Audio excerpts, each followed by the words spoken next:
Hello everyone, welcome to the lecture on formative research. This lecture is a part of your paper on development communication. This module introduces you to the concept, need, role and relevance of formative research. Formative research provides evidences prior to designing of any communication message. This module familiarizes you with the process of formative research in general and development communication in particular. It will help you understand the concept, processes, methodologies and elements of formative research. Now coming to the topic on the concept of formative research. Formative research is a sort of action research or developmental research that is planned to enhance design theory for planning instructional practices or processes. This approach is useful to develop the knowledge base in instructional design theories. This is like design experiments in which analysts and professionals, especially educators, work together in the plan, usage and investigation of changes in application. Formative research actually comprehends the interests, attributes and needs of heterogeneous population and people in the community. This research needs to be conducted before a program or communication is being designed and implemented. This research ought to be an integral part of designing programs or adapting programs and ought to be utilized while the program is in progress to help rectify and improve the program. It may be targeted towards knowledge, attitude or practices or all of it together. Formative research comes mainly from social anthropology, psychology, sociology and so on. Since most of the development communication is linked to human behavior, formative research is a process by which we look for prior understanding of content, context and community using research. Formative research and its application. Now we will go through this section how formative research and how it is applied. It is necessary to understand how formative research is useful and how and where it can be applied. Following are the reasons for usage of formative research. It is the foundation for developing effective strategies including communication channels for influencing behavior change. It helps researchers identify and understand the characteristics like interest, behavior and needs of target population that influence their decision and actions.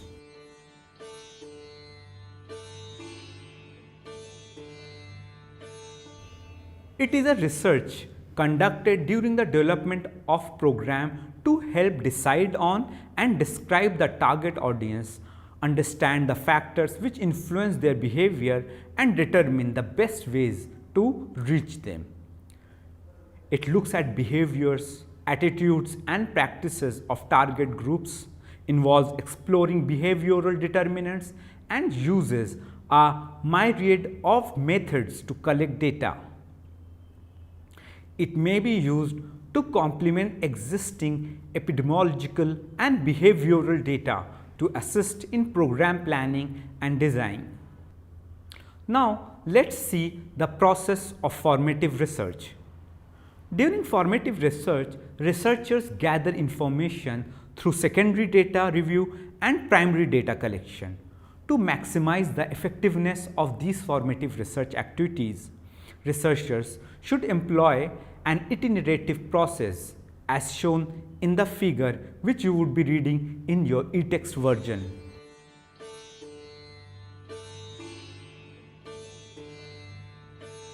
Data acquired from the secondary sources review ought to inform primary data collection, which should then validate or give a further understanding of findings from the secondary data review.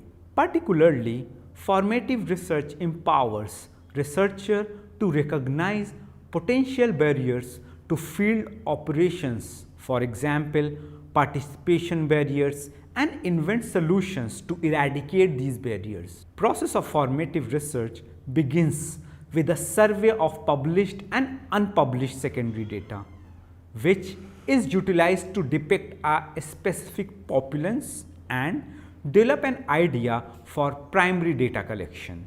This primary data collection process proceeds with interviews with source in a feedback loop. The data assembled from one source informs the collection of next data and recognizes additional sources of information. This whole process ends when adequate data have been collected to address every single important gap in data. After the data collection, flexible strategies address the questions that emerge from the data. Now, let's study methodological procedures in formative research. Quantitative and qualitative methods are used in this kind of research. Selection of these methods depends on what program planners need to know and design in an effective intervention. Methods like in-depth interviews, focus group discussion, social mapping, pile sorting, free listening, observation, participant observation, and ranking are various techniques which are used. Let us discuss three frequently used methods for formative research data collection. First, it is the archival data, which we also call secondary data. Archival data are actually secondary data that already exist. All kinds of organizations keep records and collect data from schools, police department, hospital, corporations, etc. This is the simplest kind of data to gather because someone else has already done the data collection. The only caution that has to be exercised here is to make sure about time aspect in the data collection, as occasionally the old data may be passed as the new data. Now, let's come to field notes and observation, which is a kind of primary data to collect. Field notes are the remarks written to record what was observed.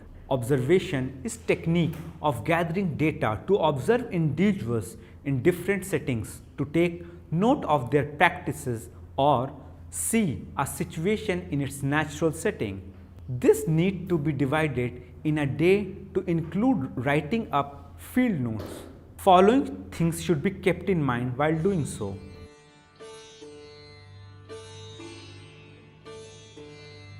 Narrow down focus.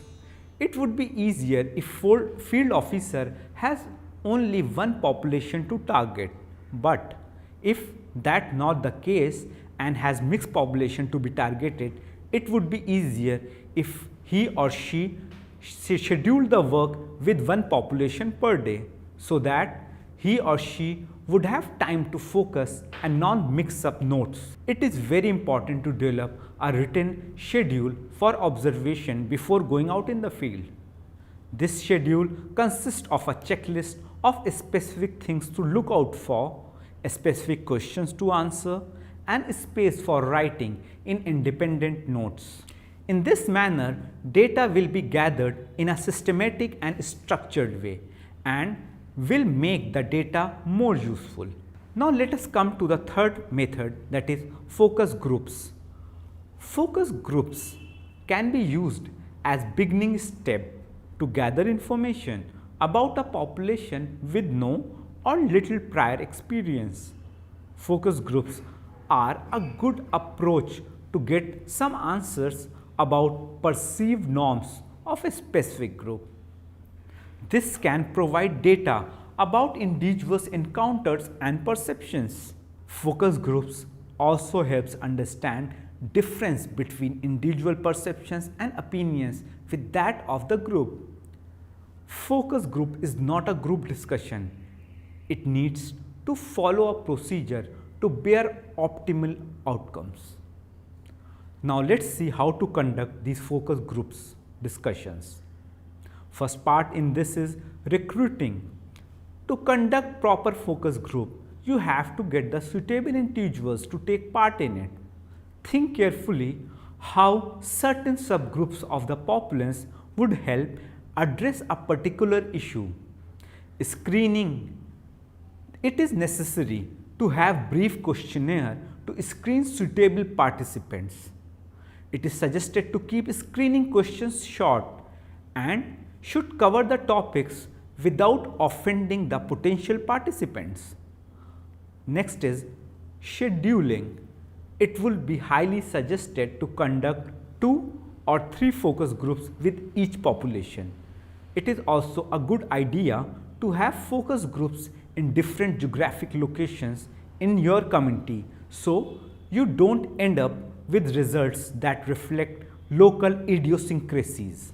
Discussion guide. A focus group has a limited scope. Therefore, it is necessary to decide what information is most important to get from the group. A written set of questions need to be developed for discussion. Sequence for question is also very important. Normally, you move from ice-breaking exercise and rules to general information, also more specific information. Consent and confidentiality. It is very crucial to develop a written statement which mentions purposes of the research of which the focus group is a part, the risks and potential benefits, the fact that participation is entirely voluntary, that the session is being tapped and that responses will be held in confidence or anonymity if appropriate. Participant must read and sign in the beginning of focus group. Now next is moderating. Moderators are like a host of focus group. His or her role is to initiate conversation with predefined questions throughout the focus group to clarify and verify responses and move to the group alone to make sure all aspects are explored. The moderator should possess the skill and knowledge to follow relevant but unexpected turns in the conversation. A good moderator should be a good listener, good observer as well as a good reactor. Now is documenting part. There are 3 ways to document what goes on in a group: audio or videotaping of the group, taking notes or observing the group and then debriefing. Now let's focus on debriefing. Debriefing is research staff should make a report based on verbal debriefing with the moderator so that some record of the group is available for future references. Now next is in-depth interview. An in-depth interview is one-to-one conversation with a professional.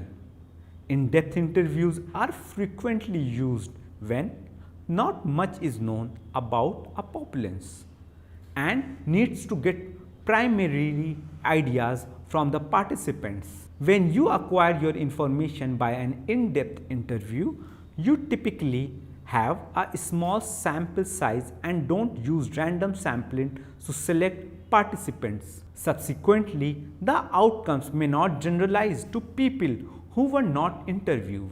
Now next is conducting in-depth interview. Here the interviewer is needed to motivate the participants to share their thoughts and feelings. He or she should know when to seek clarifying information and to pay attention to non-verbal as well as verbal responses. Show your interest, that is, be interested in the interview of the group. For this, interview should be genuinely interested in both the subject matter and in the participants. Also be polite. Being courteous is very important. That is, greet the participants and don't forget to thank the participants for their help and cooperation. Explain what you are doing. It is necessary to tell participants what will happen during the interview and how the information will be used. Participants should be informed that any information collected from them will be kept confidential.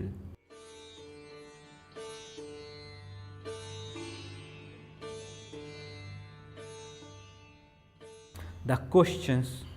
It is important that the questions are developed to get appropriate information. Questions should be simple and ask about only one thing at a time. The question should address a topic he or she knows something about so that they don't have to make too many assumptions. In-depth interview questions are usually open-ended, while quantitative survey interview questions are typically close-ended. In quantitative methods, you analyze the transcripts from in-depth interviews. You place less emphasis on statistics than you would when analyzing the results from a quantitative survey. To help analyze in-depth interview data, read through the readings, reaction and meetings. Search for patterns or themes among the members. If you get a variety of topics, you might need to check whether you can categorize them in any significant way. For example, by gender or by age. That is, you may find that younger members tend to think and feel differently to older ones, or that men and ladies react in an unexpected way. These data might be critical as you settle on decisions about who to focus with your programs. It is frequently valuable to scribble down some underlying thoughts regarding what you think members will state before you have read any of the transcripts. At that point, you can compare these with the topics that emerge when reading the reactions. You can likewise distinguish the reactions that appear to have been given with enthusiasm instead of those the members replied in just a few words. The documentations by the interviewer can be extremely useful in this procedure. Now let us study about the survey. A survey is an exceptionally organized arrangement of composed questions that is administered to a large number of persons. Surveys require analysis of data utilizing some statistical techniques. Surveys result in numbers, rates, percentage and other mathematical gadgets that show how a populace looks, acts, thinks or responds. Surveys start with a written questionnaire and are conducted in a systematic manner. For example, a similar study is directed with various people. More questions in a survey are closed-ended, that is, they require a straightforward answer. For example, yes or no, frequently or never, age, sex as well as ethnicity. Towards the end of a survey, time is left for open-ended questions that may require longer reactions. Surveys are the most common tool for evaluation, expensive, time intensive in nature. Therefore, don't collect what you can't use is number one rule of conducting surveys. That will ease the burden on participants and help with staff efficiency. A clear idea about survey is crucial, like what exactly you want to measure and whether or not you have realistic expectations from your target audiences and programs. If you do conduct surveys, have a plan and resources to analyze and disseminate the results. Organization should have data analysis expertise or have the funds to hire an outside analyst. Pilot testing the surveys will tell you if the questions are understandable and if any question should be added or deleted. Sometimes organizations get stuck in the traditional questions of behavior change measures, but there are many questions that can be asked that go beyond the standard questions and investigate imperative fundamental issues in remaining safe as well. Data entry and analysis are need to be done after data collection. Data also needs to be cleaned, which means that someone needs to go through and make sure the responses make sense and are reliable. Data cleaning is especially important if surveys are self-administered by youth or low literacy people. Now let's see how surveys can be conducted. Surveys give data in a systematic and quantitative way, which encourages measurable investigation. Surveys might be focused towards particular populace bunches characterized in different ways. Start with small scale, well focused surveys is the key to successfully designing and conducting surveys. If necessary, obtain professional consultation. This is especially crucial when attempting a new survey method or when performing an aspect of survey work with which you have had previous experience. One advice is to keep your questionnaire simple and short. Stick to the objectivity of research. Earlier mentioned methods are some of important methods used in formative research. Formative research is used in different disciplines and finding out how a program can work best to serve the needs of the community. Elements of formative research. While we looked at few of the methods for formative research, let us now discuss how development communication and formative research are interlinked. Following are elements of formative research which are usually employed with development communication processes in order to obtain data. First is audience profiling. When communication is to be targeted to audiences, it is necessary to know who this audience is. Physical, psychological and sociological profiling of audience is drawn using any of the above or earlier methods. At times, only photographs may be taken in order to understand how development communication message will need to have its characters dressed up. Needs assessment. Knowing the felt and observed needs of the area in which development communication is to be executed can be researched through formative research. Knowledge, attitudes and practices can be mapped through research. Let's take an example of this. In an urban slum, people may express need for drinking water, whereas you may have observed the need for drainage in the area. As a development communication researcher, you will reach out to the community and try and understand why they do not see the need for the drainage. Once you have findings while designing message, those points can be incorporated in the communication to ensure the people's change in their point of view, as drainage may impact their health.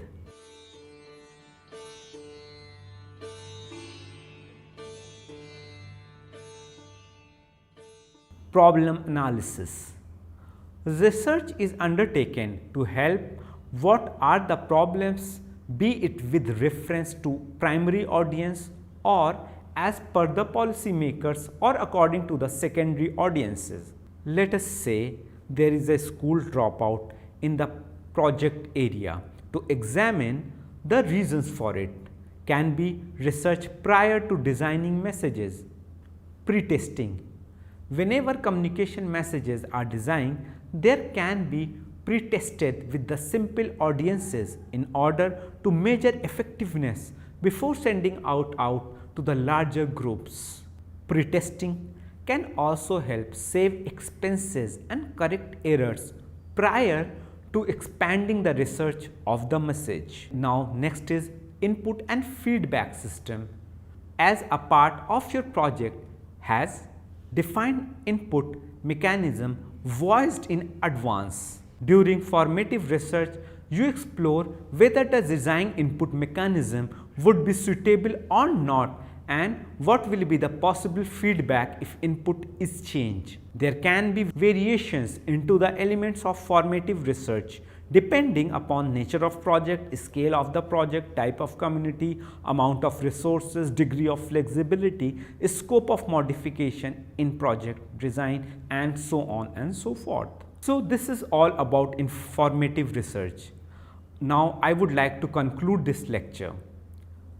Most of this module was devoted to describing formative research processes and methodological procedures. It can be conducted and concluded that formative research plays a critical role in understanding of why certain approaches work and others don't. It helps in development of culturally appropriate and robust study instruments, identifying the most appropriate interventions for testing and understanding what causes an intervention to be successful.